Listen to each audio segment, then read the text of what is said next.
Good morning, friends, and welcome back to Gardening Suburbia. It is about 10 o'clock right now. I'm getting my morning coffee in, and it is football Sunday, which means I'm going to be prepping for the game that is here in a couple hours.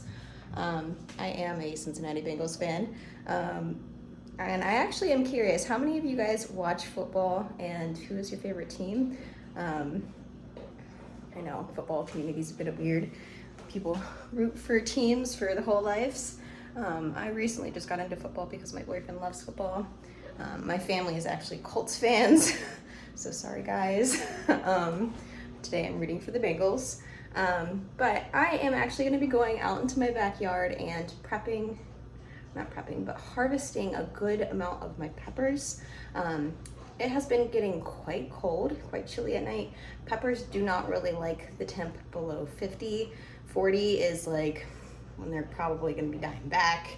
And it's fall. It's fall.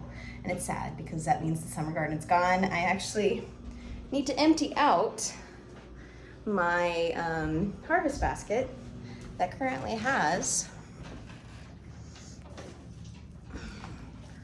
all of my big, beautiful tomatoes from the last of my tomatoes.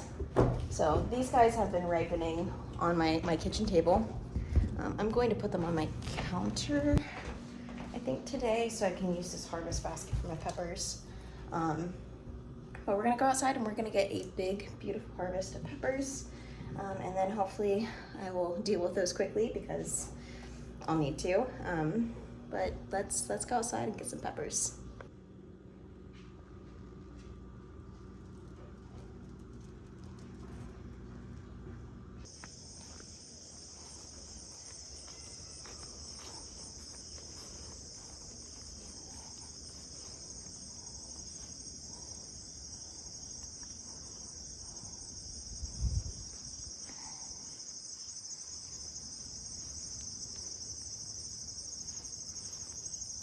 It is super sunny, but it is only about 66 degrees out here Fahrenheit, which is about 18 to 19 degrees Celsius. So these peppers in particular are not as happy as, say, the ones that are in the ground right here, and that is honestly just because of these pots. I will not be putting peppers in self-watering pots next season. They do not do well. They trap too much water, and peppers really like to dry out. I do, however, really like fabric pots for peppers.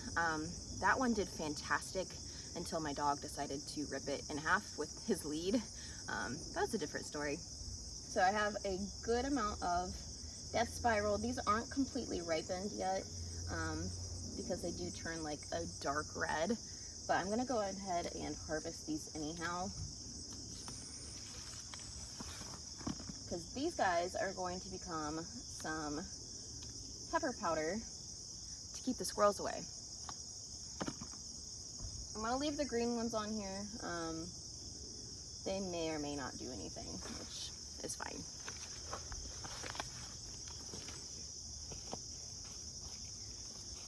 Right here I have some Ditil. These are also a super spicy pepper. They ripen to orange, or this yellowy orange color.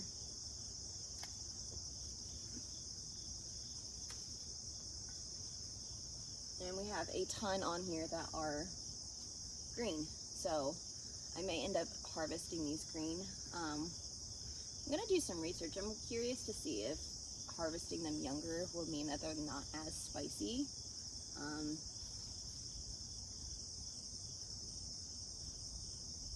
But maybe not, I don't know. Then we've got some pimento peppers. These are some of my favorite. I love pimento peppers, they are sweet. And honestly, I think only this plant really is happy. Ooh,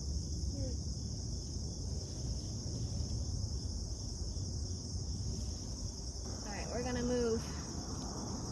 move onward to the peach peppers because got quite a few of those.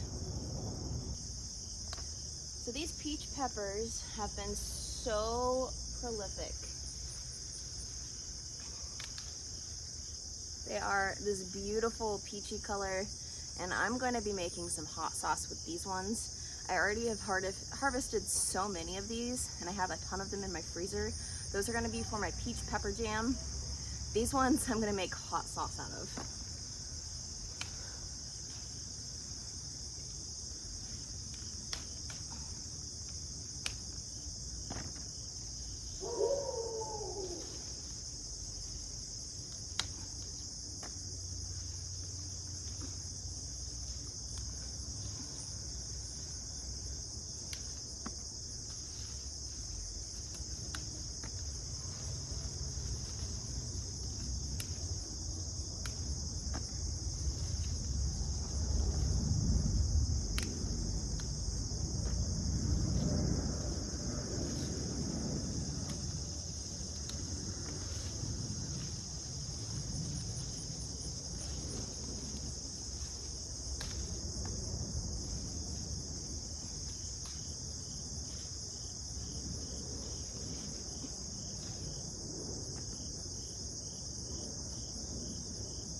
And then we've got some beautiful chili de arbors kind of scattered in here.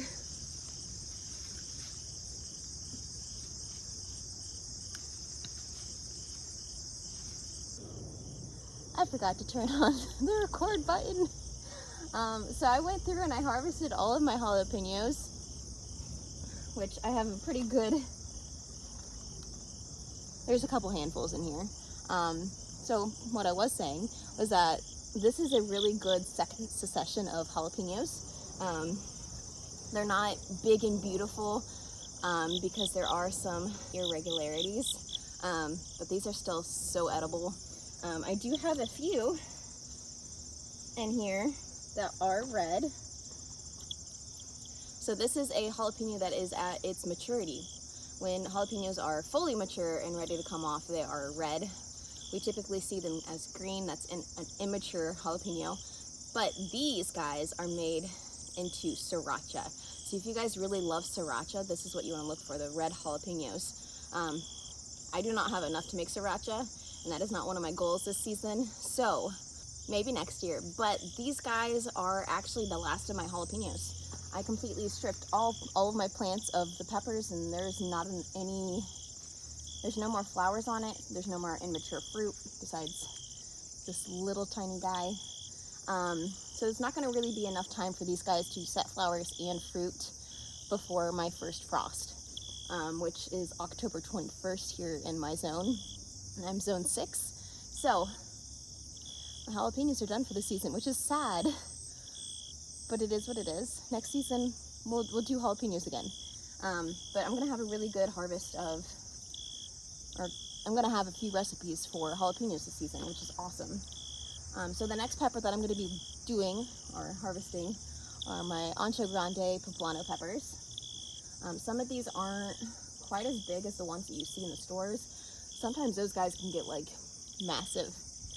These guys are pretty small. Typically when I cook with my poblano peppers, I like to sear them in a cast iron skillet and peel the outside layer of skin. I chop them up nicely, and then I add them to my chili. Chili is just around the corner, and I'm so excited. Me and my boyfriend love chili season. And I was hoping to make a chili starter recipe that I could can. It may not happen this year, which is okay. Maybe we can aim for that goal for next season, which is totally fine. We're taking steps to get there, which is really what gardening is all about. Taking little baby steps, learning something new, and then applying it to the next season. So let's see if we can get some good ones. I know I've seen some pretty decent sized. This is good for me. I like this. All right, I'm gonna hop into my garden bed. All right, so back here in the back, we have some cayenne long slim.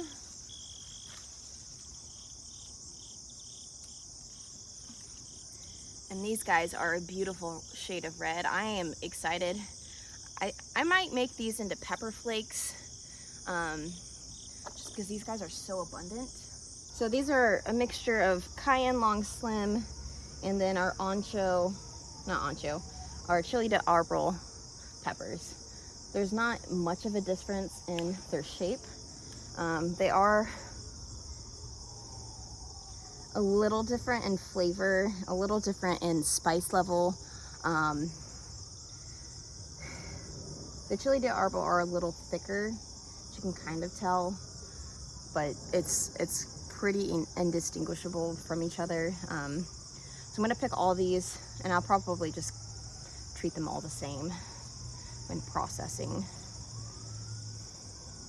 Which, I don't know if I showed you guys this pepper. He is just starting to ripen. He looks like a little chocolatey brown. This little spiral guy formed like this for whatever reason, and it is just so pretty. I was really hoping he was going to finish ripening by the end of the season, so I probably will leave him just for a little longer.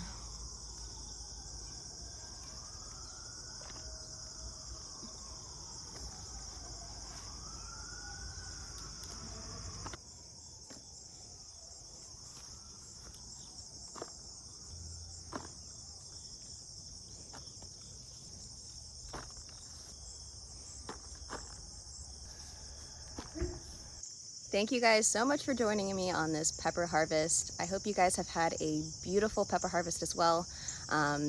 Even if you guys haven't, I hope that you learned something this season. I know I have, so hopefully we can carry that on to the next season as we enter into a season of rest. So it's coming. We're gonna have a lot of time to think about the garden and what to do better next season. Maybe you're gonna do it all the same. I don't know. Well, thank you guys so much for joining me. If you want to watch any of my other content, I'll pop a video up here in the corner for you. But until the next time, thank you guys so much for joining me, and I'll see you in the next one.